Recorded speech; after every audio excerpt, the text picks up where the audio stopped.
Selamat malam, terima kasih telah kembali menyimak cerita di channel ini. Sebelum kisah ini dimulai, pastikan Anda mendengarkan dalam keadaan tenang.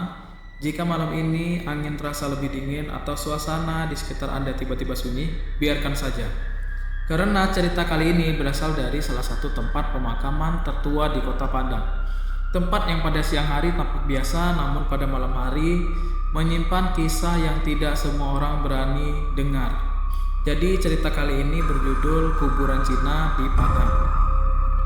Di salah satu sudut Kota Padang terdapat area pemakaman tua yang oleh warga sekitar dikenal sebagai kuburan Cina. Makam-makam di sana memiliki bentuk berbeda, batu nisan melengkung, tulisan beraksara Tionghoa yang sudah memudar. Sebagian makam terlihat besar, menjorok seperti setengah lingkaran, menghadap ke arah tertentu. Di siang hari, tempat ini sering dilewati orang. Namun ketika matahari mulai tenggelam, jalan di sekitarnya menjadi sepi. Bukan karena dilarang, melainkan karena tidak semua orang merasa nyaman berada di sana setelah gelap. Warga yang sudah lama tinggal di sekitar pemakaman percaya satu hal, kuburan itu tidak pernah kosong. Bukan karena sering diziarahi, melainkan karena ada yang tetap terjaga. Beberapa warga mengaku sering melihat bayangan orang berjalan perlahan di antara makam pada malam hari itu.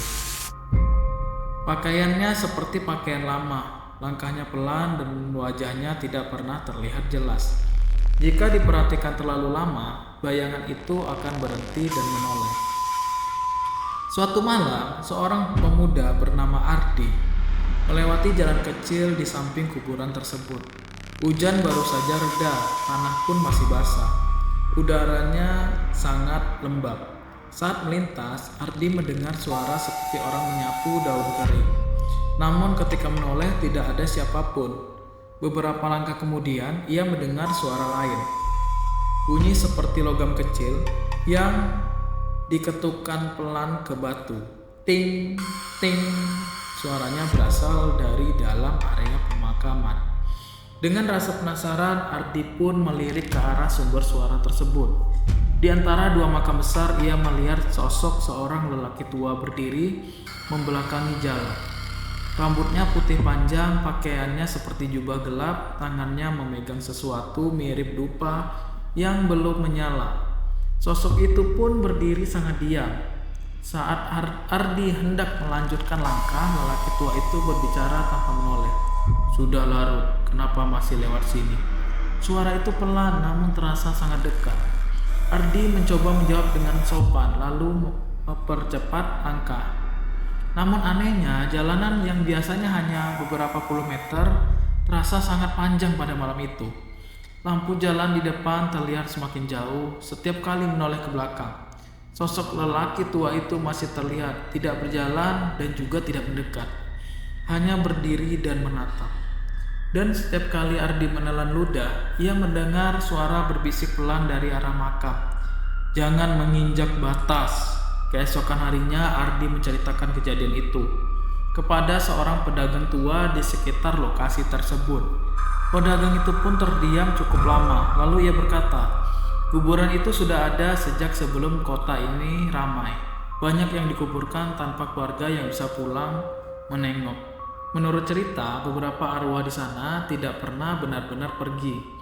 Mereka menjaga tempat peristirahatan mereka, bukan untuk menakut-nakuti, melainkan memastikan tidak ada yang bersikap sembarangan.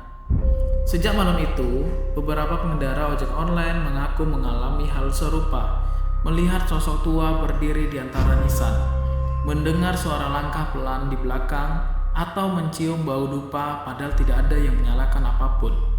Dan anehnya, kejadian itu hampir selalu terjadi setelah tengah malam. Kuburan Cina di Padang hingga kini pun masih ada, masih sunyi, dan juga masih terawat. Namun bagi warga sekitar, tempat itu bukan sekedar pemakaman. Itu adalah rumah bagi mereka yang tidak ingin dilupakan. Jika suatu malam Anda melintas di sana dan merasa langkah Anda diawasi, jangan berhenti terlalu lama, jangan berbicara sembarangan, karena mungkin ada yang hanya ingin memastikan Anda menghormati tempat peristirahatan mereka. Demikian kisah kuburan Cina di Padang. Terima kasih telah menyimak hingga akhir. Jika Anda menyukai cerita horor berlatar tempat nyata, jangan lupa untuk menyukai, subscribe, dan membagikan cerita ini. Sampai bertemu di kisah berikutnya. Semoga langkah Anda selalu berada di jalan yang terang dan tidak melewati batas yang seharusnya tidak dilanggar.